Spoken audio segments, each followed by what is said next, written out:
calls. So Tracy Bruckner, I'm the Senior Director of Public Policy here at SAFSF, and I'm joined with my colleague Holly. If you want to wave, Holly Anowski. So thanks everybody for joining. We're going to begin with our land acknowledgement, and Holly's going to put some stuff in the chat there on that. So we'll be, as funders and advocates working to create a more equitable U.S. ag and food system, we believe it's imperative for us to acknowledge that the roots of today's inequities lie deep in the history of land theft and dispossession from Indigenous peoples. I'm actually based in Northeast Nebraska, which is Omaha and Noshedi-Sakoan land. So as you introduce yourselves in the chat, we encourage you to acknowledge the traditional Indigenous inhabitants of the land that you are on. And if you want to learn more about that history, you can find maps and more resources in the information that Holly's plugging into the chat. And we know that acknowledging does not repair the damage that has been done, but we hope it's a start in that direction. And we know that we all need to do more. And we certainly are focused on what more that is we can do to make the situation and improve the damages that have been done in the past. With that, I'm going to introduce our speakers today. We're going to start out with Jordan, who, Jordan, how do you say your last name? Is it Treakle? Treakle, yeah, you got it. Okay, Jordan Treakle. He's going to introduce himself and share a little bit about what brought him to this work. And Sam with National Family Farm Coalition is going to introduce herself as well and share a bit about her work. And then we'll allow Kenya Abraham, the farmer, to introduce herself as well. So Jordan, take it away. Thanks so much, Tracy, and thank you all for being here. It's good to see some familiar faces and some new faces, and just appreciate the opportunity for us to talk about our work. My name is Jordan Treakle. I'm the National Programs and Policy Coordinator for NFFC, and I am based in Anacostan Territory, also known as Washington, D.C., where we have our policy office. But I'm originally from the mountains of Western North Carolina. And just really briefly, I got into this work after being a student activist at the University of North Carolina at Chapel Hill, trying to get foods from small scale sustainable ag into the university system in North Carolina. And from there, I started working for one of NFFC's member organizations, the Rural Advancement Foundation International USA, based in also North Carolina, where I sort of cut my teeth in doing technical service and policy work for farmers who were getting approached by fossil fuel companies with predatory mineral leasing contracts. And so I sort of saw the ways in which we see this extractive relationships, usually through contracts, often corporations preying upon farmers in crisis, and the ways in which that relates to the broader sort of frameworks of land rights in North Carolina and the broader Southeast. And after doing that for a number of years and sitting down with farmers at their kitchen tables, I decided I needed a sort of a bigger lens of the work, and worked for a number of years for the United Nations, also supporting land rights projects in different regions of the world, and sort of seeing how the struggles that I was supporting farmers in North Carolina were very much the same struggles that that farmers and peasants around the world are facing, often with the same sort of corporate actors behind them. And in 2019, I sort of bridged that work at the UN back to NFFC to do national level policy work, and have been in DC ever since. So that's how I land in this role, and have a great team at NFFC. We're a small shop representing a very large network, and I'll talk more about NFFC later, but maybe we'll turn it over to Sam to introduce herself. Thanks. Hi, everyone. My name is Samantha Cave. I am the strategic content designer at NFFC, and I am calling in from Wabanaki land, specifically of the Pennacook Band, in what is now known as New Hampshire. And I first got involved with this type of food systems work. I've always been really interested in the cultural connectivity of food as like the great connector across all peoples. And I started out studying anthropology and international relations before I ended up really honing in on sustainable agriculture and food systems. And I have always worked in the communications field of food systems, which is like really carving out a very specific niche for myself, which I've really enjoyed. But working with NFFC has been very exciting for me because I've always wanted to study public policy, and I'm just really happy to be kind of spreading like our narrative around progressive food systems transformation and how we can achieve that within the US through public policy. I think that policy really gives us like the best shot of creating transformation. Thanks, Sam. Kenya, do you want to introduce yourself quick and then we'll hand it back to Jordan? Certainly. Hi, my name is Kenya Abraham. I am a farmer here in Lexington, Kentucky, which was previously taken from the Shawnee, Cherokee, and Chickasaw nations. We are stewarding on 12 acres of our land and serving the community here. I have a raw milk micro dairy. I found myself coming into agriculture because of health conditions with my husband. He almost lost his life to a surgery, and we just decided to change our lives and become farmers, which we thought would be so easy. Found out the hard way that that's not how it goes, and I got involved really quick with Community Farm Alliance, trying to gain my bearings, and from there have joined the National Family Farm Coalition. Glad to be here today. Thank you, Kenya. Well, Jordan, I'll turn it back to you to start your presentation. You should be able to share your screen. If you run into any trouble, let me know. Thanks, Tracy. Yeah, let me cue this up.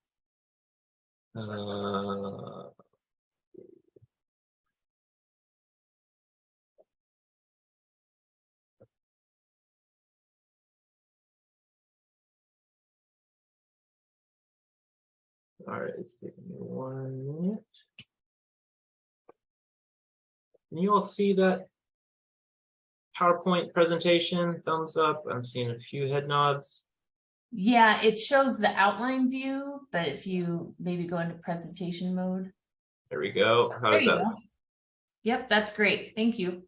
Awesome. All right. Well, wanted to jump in here to give a very relatively brief overview of NFFC's Farm Bill platform. We work on a lot of different issues, and we're not going to be able to touch on them all today, but wanted to give some perspective into our top priorities before handing it over to Kenya to talk about how policy impacts her farm and her community. I just want to start out by saying I think some of our funders are on this call and really appreciate all the support we've gotten over the years from our funder allies, and a lot of the work that I'm going to be presenting today is thanks to their support. So just want to acknowledge that and thanks for thanks for that support. NFFC, for those of you who are less familiar with our organization, has been around since 1986. And we're the only grassroots coalition, farmer-led coalition, representing farmers, ranchers, and fisher folk in Washington, D.C. We have 34 member groups now, representing just about every state in the country. And our mission is listed there. We're really focused on economic justice for food producers and combating corporate domination of our food systems. And we do that primarily through federal policy advocacy. So we support our members who do some of the state level work. We also do some international policy advocacy, which sets us apart from other coalitions. But most of our work is focused at the federal level and has been since the 80s.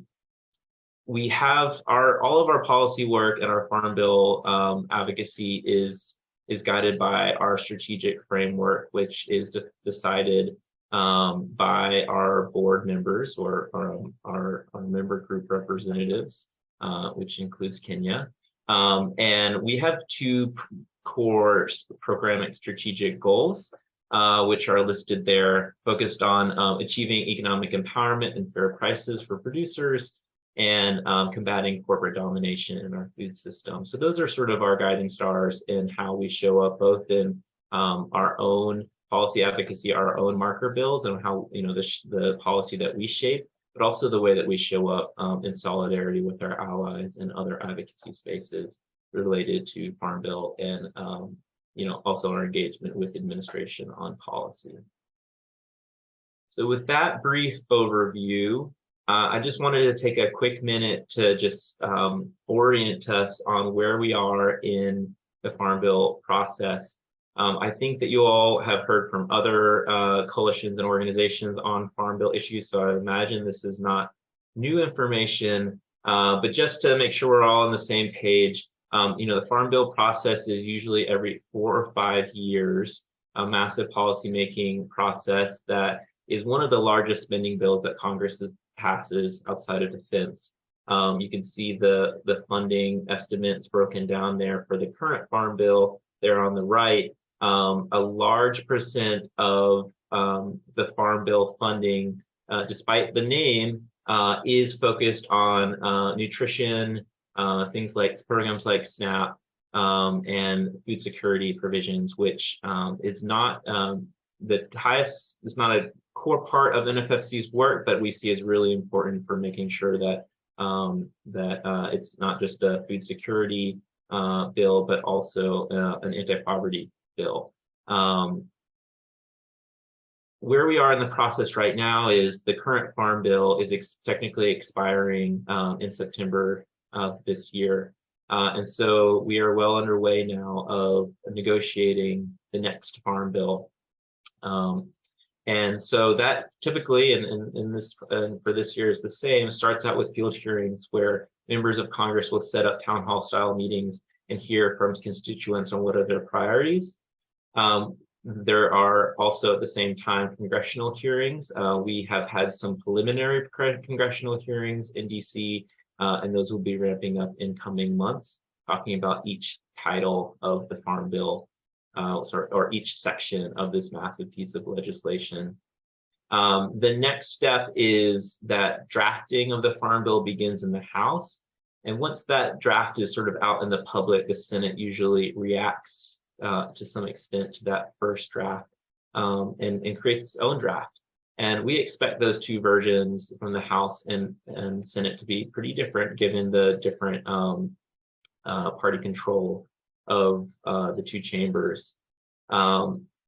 Those two bills will then are then voted on and marked up and amended in parallel processes. And once each chamber lands on a version of their own bill, there's a conference committee that's formed, led by the committee chairs and members that they choose to then negotiate one bill across the two versions of those the House and Senate versions. Ideally, that then comes to a point where both chambers agree on one set of text. And if they get to that point of having a final vote that gets it across the finish line, the president signs it into law. That process sounds relatively straightforward, but it rarely is. And so there's often cases where there are continuing funding bills that sort of put more money into existing programs before a new Farm Bill is authorized, and sometimes that can take years. So while September is sort of the soft deadline, we'll be a bit surprised if we make that September deadline, given that one party does not control all of Congress at this point. So we are at the beginning of the process. It's going to be a long road, but we are right now in this moment of trying to get our policy priorities in front of our congressional champions and getting our issues sort of at the top of the pile as this drafting process kicks off. So with that, I just want to give a quick overview of 3 core priorities that our members have directed NFFC staff to really focus on. Again, There are a lot of other issues that NFFC is showing up on and supporting our members on, and I think that Sam can provide some links in the chat on where you can find more information on the whole set of issues that we're working on. But 3 core areas are focused on dairy, land access, and access to credit. And NFFC's work, very much focuses on some of the systemic issues shaping our food system and supporting small and mid-scale producers.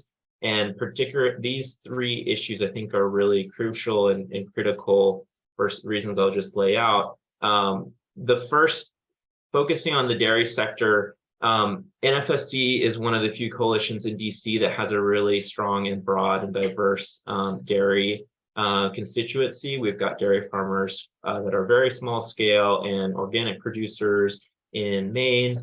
We've all the way up to mid-scale conventional dairy producers in California and everywhere in between. Dairy has been in protracted crisis for a very long time now. And that crisis has really tracked the ways in which the governance of the dairy sector has been liberalized, and the safety nets for dairy producers has really been eviscerated through policy change going back to the 1970s. Dairy is unique because it's one of the, usually, and this is not just in the US context, but in most places, is sort of the last commodity production that has small scale producers in that sector. So we've seen massive consolidation in sectors like grains, but we still have a lot of small scale dairy producers, and many of those producers are in NFFC's membership. So dairy is also important because public policy has an outsized influence in how the sector is governed and how farmers get fair prices. So we see that the role of public policy is really crucial for this sector in particular. And NFFC for years now have been pushing for reform away from a very sort of open, get big or get out mentality around dairy towards some policy solutions that we've had in the US in the past, and we have in places like Canada, and we used to have in Europe, that have shown reliably provide more fair prices to particularly small scale producers, as well as flattening out price volatility that is really challenging for farmers to be able to plan out the economic future of their farms. So last year, we went through a more than a year process of consulting with our members and allies about what sort of a reset on dairy policy could and should look like, and to stop sort of nibbling around the edges of what reforming the dairy sector could look like, and really what are the core issues that need to change to keep folks on the land. And through that process, we came up with what we're calling the Milk for Family Dairies Act, which is a large proposal that is very much built off of our historical work on dairy, but sort of updates some of those historical positions for 2023. And I'm not going to read through all of these points there, but just say that its core pieces are having price floors for producers based on their scale, so something equivalent to a minimum wage for farmers to be able to produce good quality milk and get paid fairly for it, but also restricting the ways in which the dairy sector has had to endlessly expand and overproduce and then dump that excess milk on foreign markets, which undermines food sovereignty in other countries in order to make up the price, the low prices. Canada, like I said, has a dairy supply management system, and our members are very opposed to undermining that in Canada. We feel like we need to sort of update that Canadian model for the US context and make sure that our production is in line with our demand in the US. There's a number of other pieces to this proposal that are focused on developing local food infrastructure for dairy to diversify the dairy sector, as well as getting new young and beginning farmers into dairy. But in order to do that, we have to put some reforms on the table that decommodify the ways in which producers are sort of forced into producing more and more milk for markets that are not local. So we don't use the word quota, but we have a concept of production base that is similar, that we feel like to sort of adapt the Canadian system to the U.S. context is, and also learning from some similar issues, quota issues in the fisheries sector, putting some guardrails in place to make sure that quota or production base is not commodified or otherwise consolidated. So that's the big picture of dairy. We feel like there's some straightforward but big picture reforms that are needed to stem the crisis. I'm going to jump now to a second key priority, which is around land. We have been tracking corporate land investments in the U.S. since really the land grabbing phenomenon first really scaled up outside of the U.S. back in 2008, when we saw a lot of financial companies investing in agricultural land as a hedge against a volatile stock market. And we've seen since then just the scale of capital pouring into rural America and as a speculative asset in farmland, really sort of changing what the landscape of rural America looks like, and that being very problematic, both in terms from a racial equity point of view of the regions and farmers that are being targeted for this farmland investment, but also the barriers that this farmland investment puts for welcoming in a new generation of farmers who are priced out of farmland and not able to really get started, are forced into rental contracts that put them at a disadvantage in many ways. And what this means for sort of the future of our food system. So we've got a number of different bills that we're working on that focus on sort of three things. One is restricting corporate speculative investments in land in general. And then we have a number of state laws in place already that get to aspects of that, but there's been a lot of loopholes that have been carved out over the years that we need to sort of plug.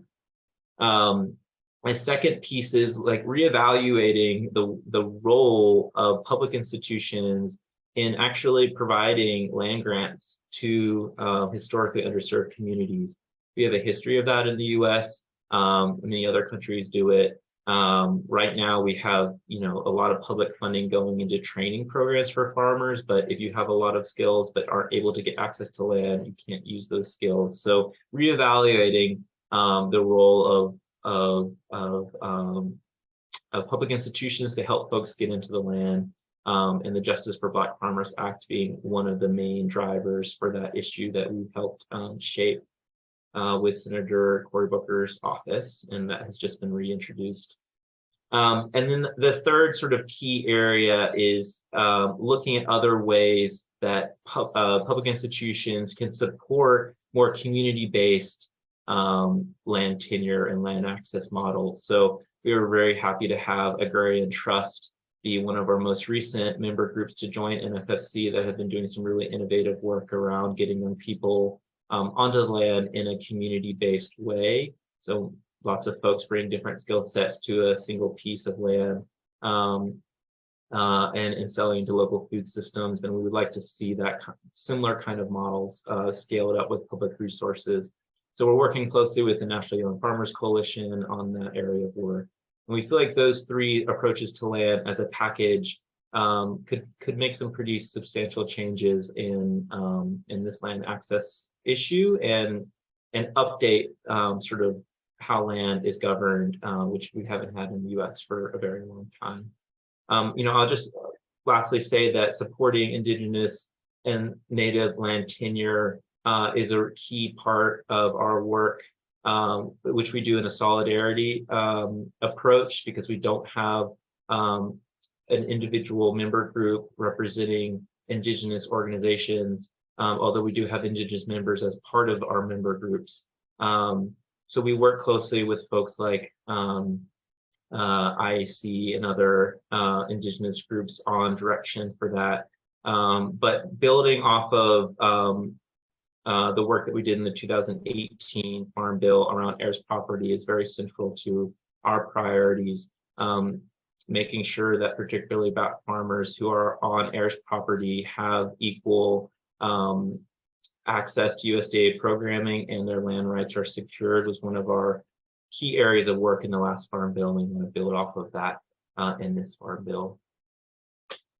And the last point I'll just say quickly, because I know I'm running out of time, is almost all farmers have need access to credit on a seasonal basis to be able to invest in things like seeds and new machinery and be able to also pivot to new markets as they emerge. And it's in the credit lending process where we see racial discrimination pop up in the most sort of nefarious and nuanced ways, but really oftentimes leads to farmers losing their land.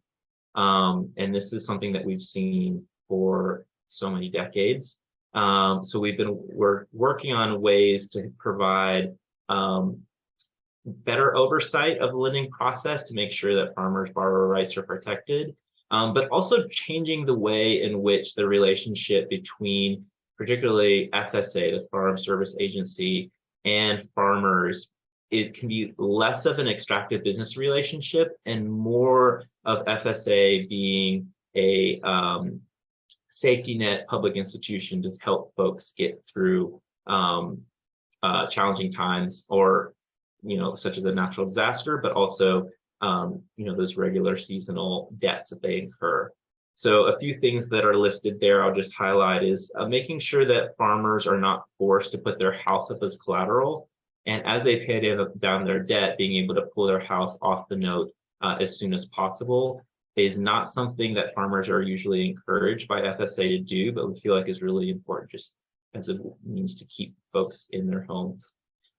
We also are trying to ensure that there's better oversight and borrowing rights for farmers when there is a problem and they go through an appeals process with FSA, that there are more tools available for farmers to be able to advocate and demonstrate that they've been wronged by the agency, and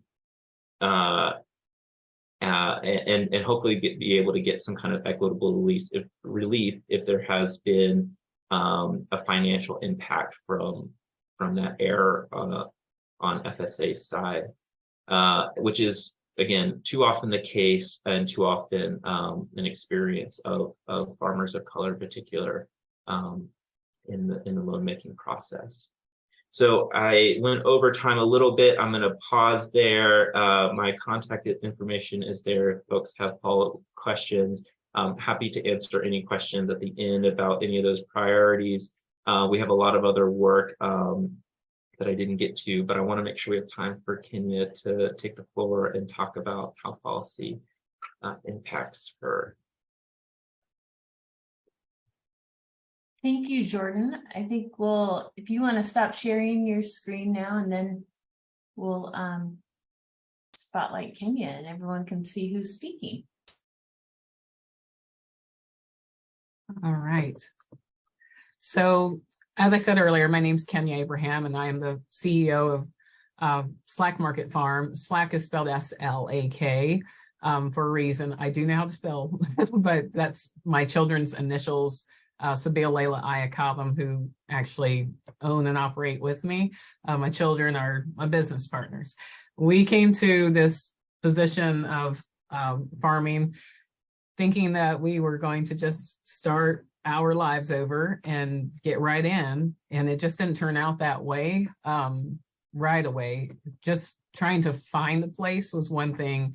We were not in a position to purchase a farm. We had a bankruptcy behind my husband's hospital bills because we had no medical insurance, and so it was just a number of things that were really challenging for us in the beginning. But then we were fortunate enough to find land here in Lexington, Kentucky on a lease. I actually found it through Craigslist, which was I find every good thing in my life through Craigslist. I sit with my coffee every morning and I go through Craigslist ads for stuff. And I thought it was a scam, turned out to be the real deal. In this beautiful horse country setting, $1 million farms down the road, we landed here. And I don't know, that's really truly the grace of God. But that being said, we were only in a position to lease, and the owner of the farm was wanting to sell the farm, and she was not getting the asking price that she had asked for a number of reasons. The house needs remodeled, and no one's going to give you $450,000 for a home that they got to go in and do some work on. So I basically just used my skills of, communication with her about what we were, our intention. I just brought my intention to her, what we were wanting to do, to serve land and to provide raw milk for families. And she was a real sweet Jewish woman. We had conversations about religion, and we talked about everything under the sun that day that I came to look at the farm.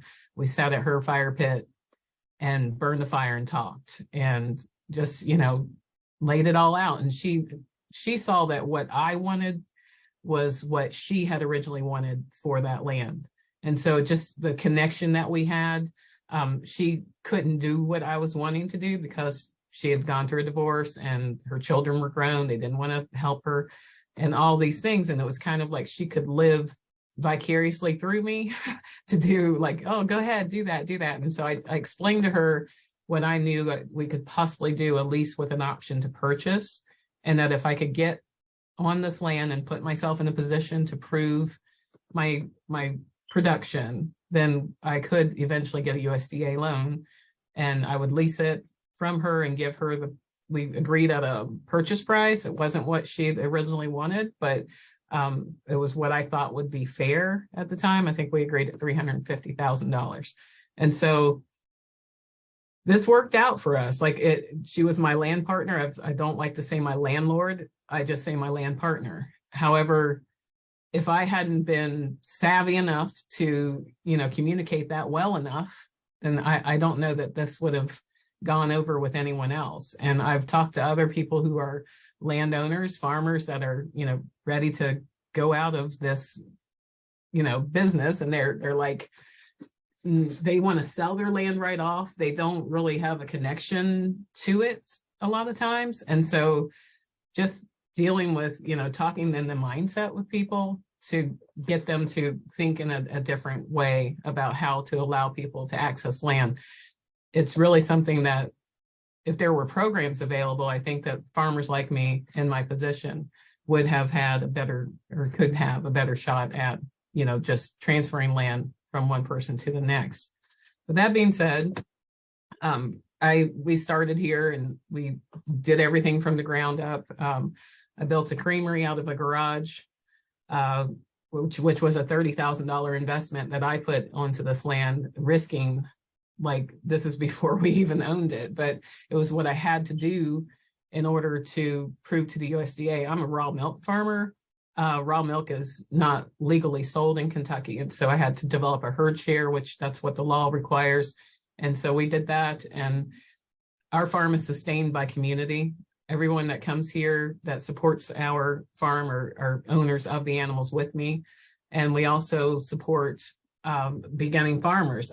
There's just such a hard way of going when you're trying to access farmland, or you're trying to access just getting to be a farmer, just getting to know how. It shouldn't be this hard to be a farmer. It really shouldn't be this hard. There's really no reason for that. It's not a hard thing to do. However, it's hard work, but it's not rocket science, but we find ourselves where we're not able to get in, especially being a person of color. These barriers are just tremendous. And me being the person that I am, I'm really forward. I was awarded the 2020 Small Farmer of the Year award for Kentucky State, which was a huge thing. This is the face that you see for Kentucky farming. It's not that 60-year-old white man anymore, and it's, the time is coming. But however, that 60-year-old white man has a skill set that I don't have. He's got something that I lack, and I need to gain, we're losing that. And so when that generation is going out, I realize that there's got to be some type of transfer of those skill sets as well, for us to be able to, and even if they're not, doing permaculture practice or whatever, if they're doing conventional, something I don't really care to learn, I need to learn. Like I need to learn all their methods. And so we're trying to, here at our farm with our milkmaid program, develop new farmers that come here and they milk with us. And they are, people that don't have access. I have 4 milkmaids right now that come 1 day a week each, and they milk cows with us. One of them is into composting. The other one, he wants to be on his own land. So with my position at CFA, serving on the board for CFA, I meet a lot of farmers, and I'm also an organic inspector for the NOP program. And so I meet farmers in different areas for different reasons, but just talking to them about, the options of helping each other is like a huge thing, because that's where we have to begin. But our policies for credit and land access, it's just such a, there's so many barriers. Like just looking at my situation with credit, trying to get the USDA loan when I applied for it. Before that, I had applied for a loan, and with COVID, we had some barriers where we couldn't bring, well, also was at a loss of market. We lost our agritourism. So that was a huge part of my business. And I applied for a $7,000 loan, which I had every right to get. And it wasn't based on your credit. It wasn't based on anything other than you had to be an Eastern Kentucky farmer, but I am right on the edge of Eastern Kentucky. So this loan was given to any Eastern Kentucky farmer, and they were giving it to other farmers who were outside of the area if they were serving farmers in Eastern Kentucky, which I do with our meat production. So I go on farms and do on-farm slaughtering. And there was a gentleman that was a white man who was received the same loan that I had applied for. And he did exactly what I did, except he was just doing rabbits, doing lamb, sheep, and, sheep and goat, bigger animals. And when I called, it was, oh, yes, you can apply, you can get this loan. However, he had never heard of me, and he said he couldn't wait to, come out to my farm. The next day, no reply, and a couple of weeks went by with this, and he basically got on a phone call with me later and said that they had a meeting, and they just couldn't allow me to receive this money. And it was only after they had seen who I was that this was like a problem. And I said, well, I think on the phone, he probably thought he was speaking with a white woman. He even asked me how I got the name Kenya. So like, I was like, how'd you get this name? Anyway, it was just very obvious that the reason they weren't giving me this loan was because of who I am. Because he even said that in the meeting, they said, well, we can't just keep giving it to people outside of this area, because if we let you in, who's going to come behind you, is what he said. Like, I mean, if that's not it, and I have recorded conversations, there's so much more, and I don't want to waste my time on that example, because it'll take more than the 10 minutes I got. But, it's just, it shouldn't be this hard. There should be ways for people. I shouldn't have to degrade myself to a lawsuit or going to, like, Martin. I approached Martin, the executive director of Community Farm Alliance, to fix this for me. I said, can you call this guy over at Kentucky Highlands and talk to him? Because he's like, I thought maybe, if he talks to him, that they would, and says something, and he did. But it's like, I found myself in my mother's shoes. I watched my mother my whole life go, she's cleaning houses for white people, and anything in town that she needed done, if she got any flack, she would go and talk to Mr. Peters, because Mr. Peters knows all the judges, knows all the people or whatever, and he would make things straight for her. Like, Bertha's this and that, and like she needed someone to vouch for her. And here I found myself asking this white man to go tell this other white man to do the right thing, which was just absolutely crazy. And the only difference between that other guy's application and my application was the fact that I'm a Black Muslim female farmer, and he's white.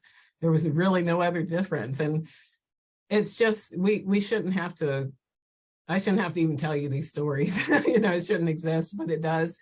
But but in my own story, just going into trying to purchase our land there, when I applied for the USDA loan, I did it purposely. I honestly didn't care to have a USDA loan. I just wanted to go through this process and see how they handle me. But when the first guy that I dealt with, he was cool until he got my application. And then it was like, he had all kinds of negative things. He was just such a negative person. He was just like, what do you do anyway? He said, you have milk shares, which if I'm sharing milk and that means the money's for milk, that's illegal. He wanted to send my application to the state office saying it was milk shares.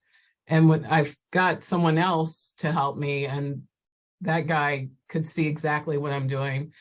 He said, you're no different than the feedlots we have, or the chicken houses that we have, where the owners are just operating and someone else owns the birds, someone else owns the cows. It's just, it's the same thing that you're doing. It's just a different scale. So he was able to fit me into the box, and by telling the state office, like, this is what it is, this box for their loans, we don't fit in. I don't fit in it. There's several farmers that come, and we just don't fit in the square that they have, and those parameters need to be changed. It's not that I need to change anything of what I'm doing, and I can't change anything about who I am, but those parameters need to be changed. It shouldn't be a square. And so that's one thing with the credit. It's like, we have to make the conditions. We're losing small farmers left and right. We're losing dairy farms back to the dairy industry. I mean, we lost about 150 dairies due to the Walmart deal here in Kentucky. And it's really sad to go, because I've gone, people have called me and said, we have a couple of cows, if you'd be interested in buying some of our cows. And these small farmers, these small dairy farmers, care for their cows. I've also gone on the other spectrum to look at these industrial huge complexes where they have dairy cows in these buildings, and their cows are not honored. I mean, they lose their lives after 3 years. I have my oldest cow is 15 years old. I just put her in a compost pile last November. And so she was milking all the way up until feeding babies until the day that she decided to leave us. 15 years. Like, these cows that are in these industrial complexes come out 3 years. They're at their prime at 3 years old. Like, this is how bad this system breaks them down. So I just wanted to mention the honor of an animal, because it means a lot to me. But it's the too big or go home is just not sustainable as well. We need our small local dairies, and we need our egg dealers in our neighborhoods. We need to make sure that our small farmers are able to survive, able to get on land. There's 250 acres at Rapme that's owned by a family. It's inherited land that's been passed down. My milkmaid team and I are talking to the owners, and there's an old white man that's running cattle on it right now. We're trying to build a relationship he's ready to phase out. He said he wants to, that was 3 years ago, he said he wants to retire in 7 years. So, what's the contingency plan for these people who have really, I mean, they care about it, but they don't know what to do with it. They always say, thank God for Alan, because we wouldn't know what to do with this land, but they're afraid to let us come on, and Reva and Andrew and Kurt and I go over there and start bringing people to help steward sections of the land. They're afraid for insurance reasons. The owner came to me and talked to me like, what do you do about insurance? And what if we get sued? They're afraid for a lot of reasons, but also it's just like, there should be programs to help them transition into that. There should be something available to help landowners know what to do. I have another situation across the street. My neighbor has 12 acres across from me. There's a slave house on her, a slave's house, literally, on her land. I feel more drawn and connected to Lisa's land than I do to my own. We have an artist coming. She wants to paint a section of the most, the most honorable place on my farm. I want to take her to Lisa's, because it's there. But Lisa wants to sell her land to a developer, whoever gives her the highest dollar. And she's like, I'm waiting on a developer to come through here. And, you know, it's just some people don't, if they want the highest dollar they can get, but if there was something to offer them, a program to say, hey, could you think about doing it this way? You know, maybe a trust program or just anything to offer to allow us to get on land. It's just incredibly hard, especially here where I'm at, where, you know, the land value in Fayette County, Kentucky is extremely high. And it's just the process that we've gone through. It's been quite a walk. I explain beginning farming as the same as, I don't know if there's a lot of ladies on the call, but there's gentlemen too. But if you've ever watched a woman in childbirth, you know, that first stage of labor, there's 3 phases. And, you know, those first contractions come in, it's the same as how we feel in our first year of farming. And then the second phase, when those heavy hitters come in and you're going into dilating at 6 centimeters and you're feeling like, oh, I can't even walk through this. That's, I mean, the financial stress of farming in your second year is incredible. It's just, is absolutely, you want to head to a hospital. Like, please help me. To anybody that can help you. It's so expensive. There's no credit for buying things. And if there is, it's like, you've got to be some big, huge commodity farmer. When Jordan showed that chart, that pie chart of the farm bill, these issues we're talking about is in the 1%. It's the little black slither, you know, and that's where I see that, like, that's where I'm at as a farmer. I'm in the 1% in Kentucky, like as a Black farmer. We in 2017, our market valuation was like $7.9 billion compared to our white counterparts. It's just absolutely horrifying. But why is that so small? That slither is the most important part of our work and of our nation, like, to survive as small farmers. That little 1% is so important. It connects to local farming. I'm sorry, I get emotional, but it's just the fire in me and I can't help it. But like the 1% of farming for Black farmers, we have food deserts in areas where it's mostly our Black community, and it directly correlates to the Black farmer. And if we don't fix these conditions, it's really the only thing that's going to solve the solution of our food deserts as well. Like, these things have to be addressed. And we can't keep sitting around just thinking about it, saying things about it. Like, when are we going to mobilize and move and do what's necessary to fix the problems that we actually have? I am so sorry. But when are we going to, seriously, like, what's it going to take other than me falling on my face and getting up and telling you a story? Why I got a bruise here, you know, why I got a lump in my breast, why I got this.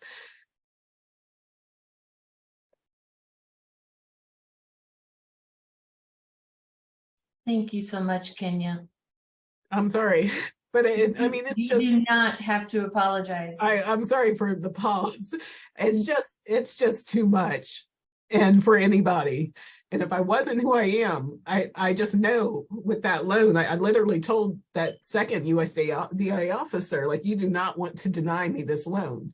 Like, literally, it'll rain on your head. That's what I said to him. It will rain on your head, because I've had enough. It's just, there's no reason why we have to go through this in these manners, and why. And I'm very outspoken. I know that there are other people that come behind me that are afraid, and they won't even voice, like, their fear, or they won't stand up to it. And so it's very hard, but we shouldn't even have to. We just shouldn't have to go through this. And here I am explaining to you in tears again, you know, I can tell you how many times I tell this story, but it's like, eventually somebody's got to give birth.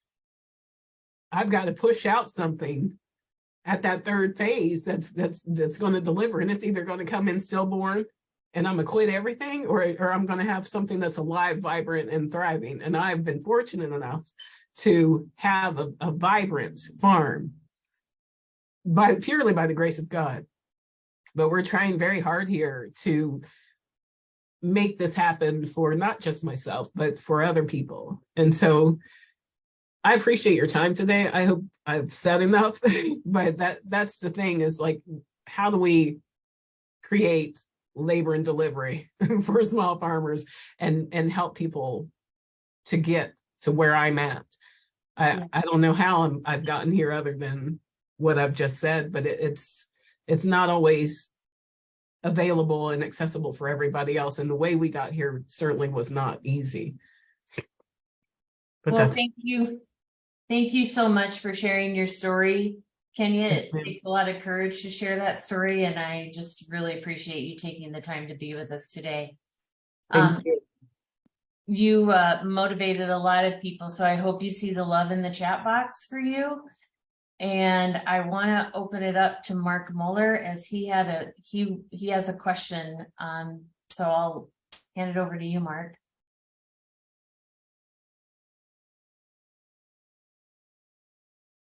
You're on mute. Sorry.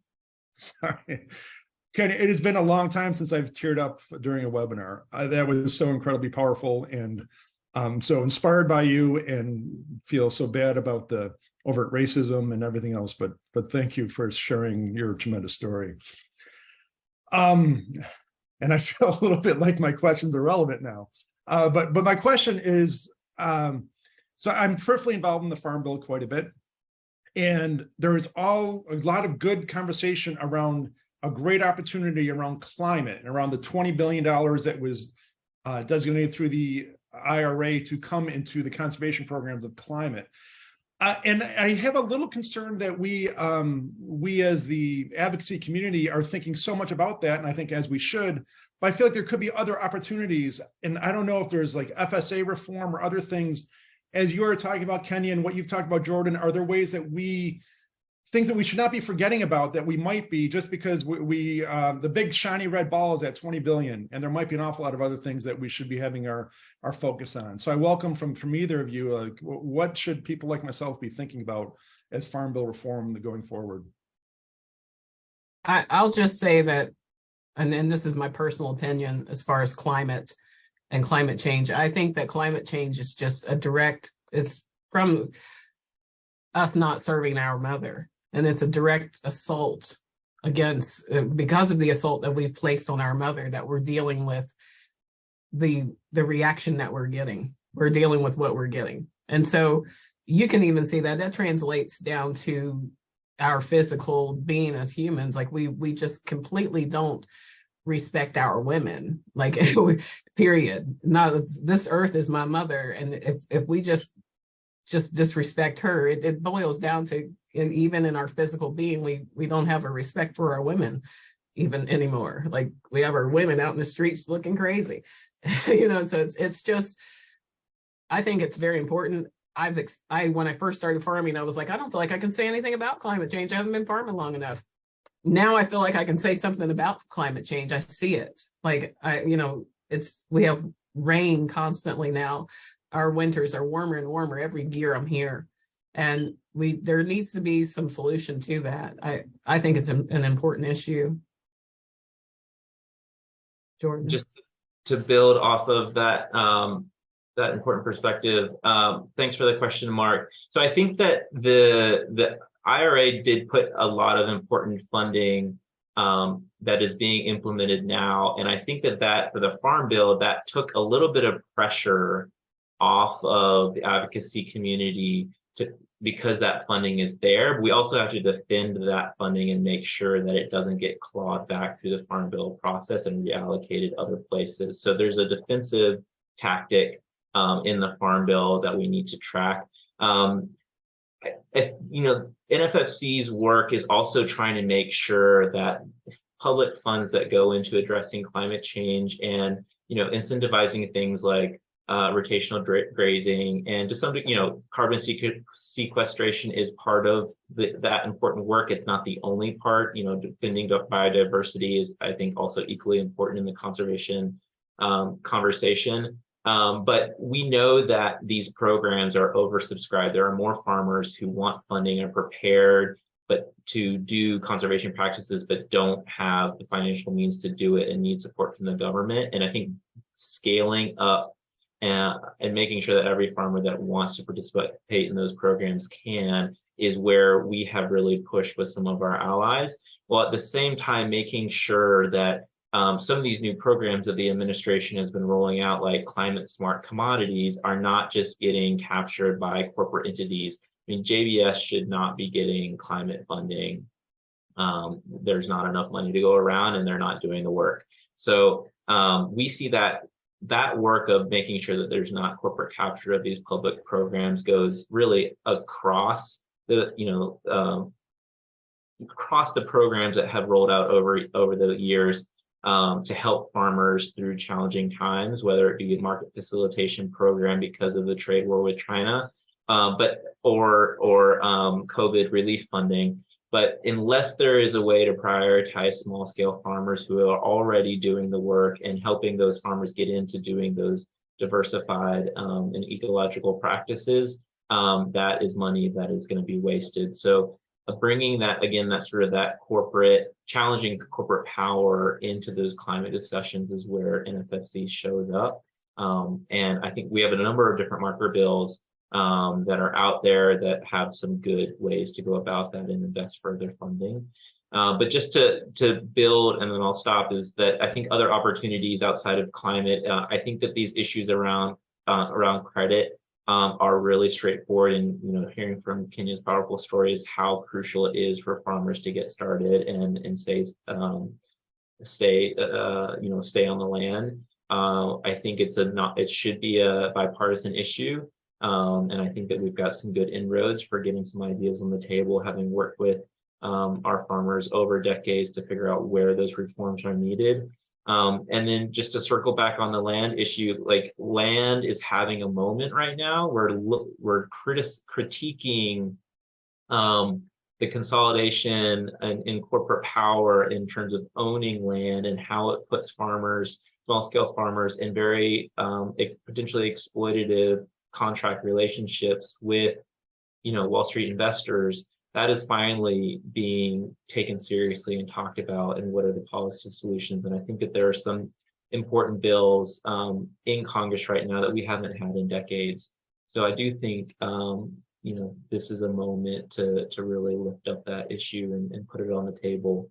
And then lastly, I'll just say that that issue of land speaks to a bigger issue of concentration in our food system. We saw how weak the highly corporate and consolidated aspects of our food system are fragile because of COVID.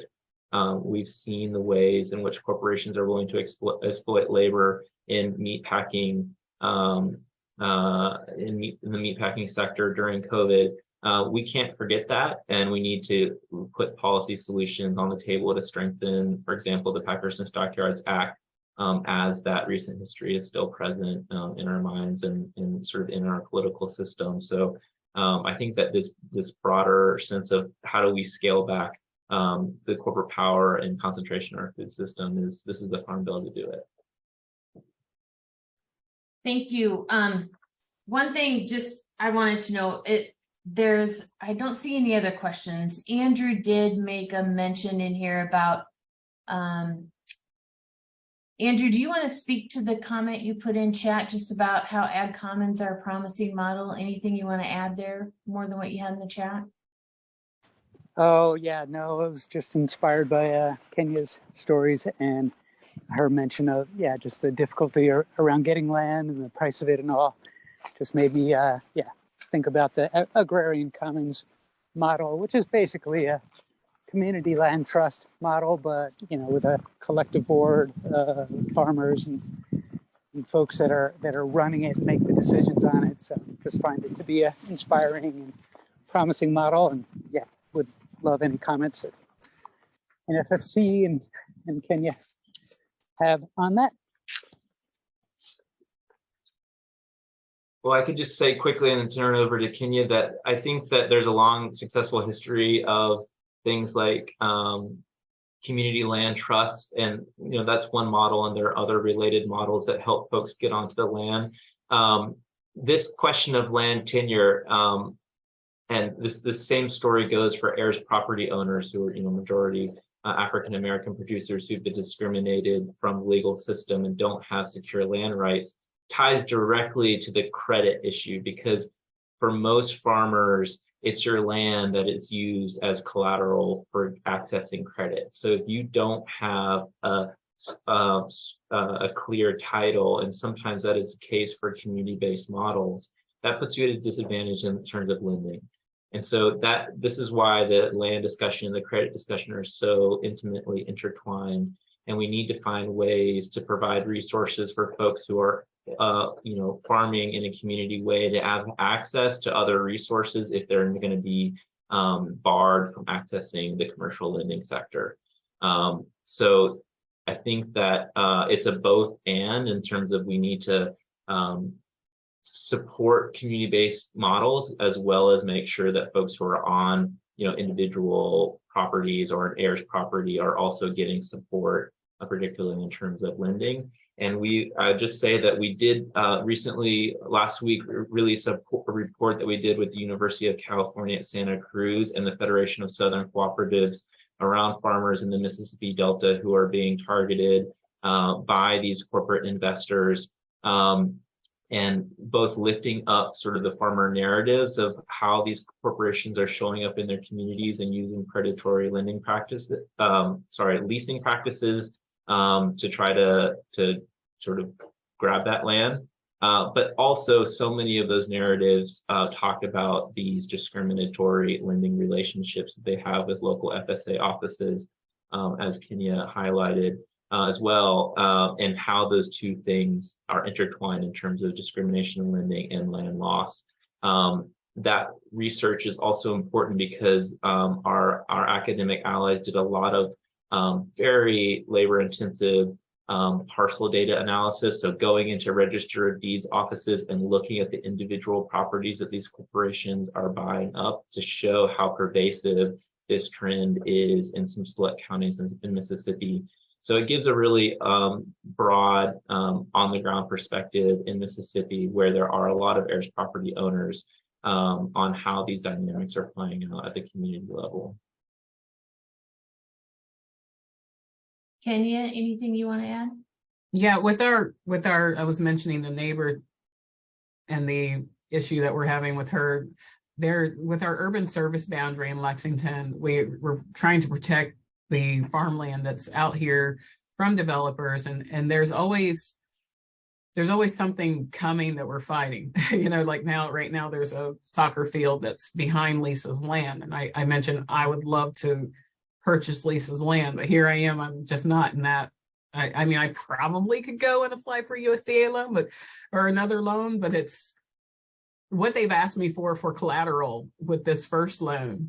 I was like, wow, I couldn't believe they went through my whole creamery, looked at all of my equipment, all the things, and said they want all of that, and also my house, and I can only have one vehicle to myself. Like if I own like a RV thing out here, title to that. They want wanted to look at all of these things, and I'm just like, wow. And they said, well, if your house doesn't appraise, I was fortunate enough, like I said, we live in an affluent area. Fortunate enough that our property value is so high out here that it appraised over the amount, but that doesn't happen for everybody. I just couldn't believe the things that they had asked me for collateral to take away from me if I couldn't afford this. And yet I know, just from looking at the history and hearing the stories from other Black farmers, of how you're just set to fail when you go for your credit app trying to get your seed to order, and they put you through all these hoops. So, well, I need this. It's always just not enough. You have an application, you do everything, cross all the T's, and the next thing you know, it's like, oh, we need you to bring us this, just little stupid stuff that you got to go back and they don't ask anybody else for. By the time you get your seeds, everybody else is harvesting, it's like, and then what? So then you're going to lose everything. But looking at Lisa's land and thinking about this development that's coming, and, they probably want to put a parking lot right where she's at, because it's right behind where they're building the soccer stadium. And how do I, stop that from happening with my little slave house that's sitting there that I take Black people to see, and I show them me on this land, and we cross the road and I show them, where our ancestors actually lived, and there's chains in there. It's like this is a slave's house.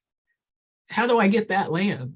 Like I'm seriously, like even right now feeling like that, like I have to have that in order to preserve it. And I mean, can you imagine if they bulldoze it and make a parking lot over there? If they approach Lisa, there's only like one strip of land that L's her in the back that's stopping that from happening, which my neighbor Tony beside her, he actually has protected land. So it's got an easement so no one can actually come through there. And that's probably the only thing that's stopping that from happening right now. But that's a scary thing. It's like, how do you get that access? And I know it's just not available right now. I believe it will be available to me. I believe I will have that land. And so I'll just wait for that to happen, but it's all based on faith. Well, thank you. I think we're going to move into our wrap up, and I just wanted to say, I'm going to highlight a little something for the folks that are left on the call. Our forum is going to be in Washington, D.C., and one of the plenaries is going to be with the USDA Equity Commission. And we're going to have Margot Schlanger on that panel, and she's the nominee to be the Assistant Secretary for Civil Rights. So it's going to be her job to take what the Equity Commission came up with for their report and make sure that more equitable practices get integrated into USDA so it lives in this administration better, as well as lives beyond this current administration.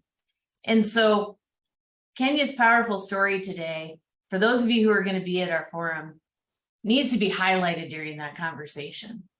And Derek Johnson, the president and CEO of NAACP, is on the Equity Commission. He's also going to be part of that panel.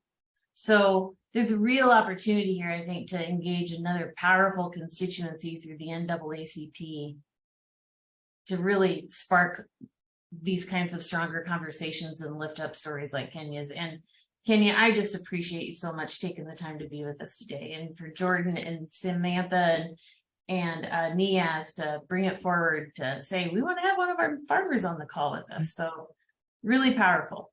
Thank you. Thank you for having me. Yeah. Appreciate the invitation. Well, okay, as we wrap up, just we'll share resources out with everyone in a week. And, this call was recorded, and, we'll share that with the members as well of SAFSF so that everyone can see your powerful story, Kenya. If you're hesitant about that, just feel free to let us know. But it's a powerful story, and I would love for SAFSF members as a whole to see it. So thank you so much, everybody. Maggie will share the resources out in about a week, and just cheers to all of you. I just hate the ugly cry. You're my soul, sister. Because I get emotional too, and you never have to apologize for getting emotional. You had a lot of love in the chat, and everybody truly appreciates the story that you shared. It's powerful and moving, and I'm just sad that you've experienced that. Thank you, everybody. Have a great rest of your day. Good to see you all. All right. Thank you.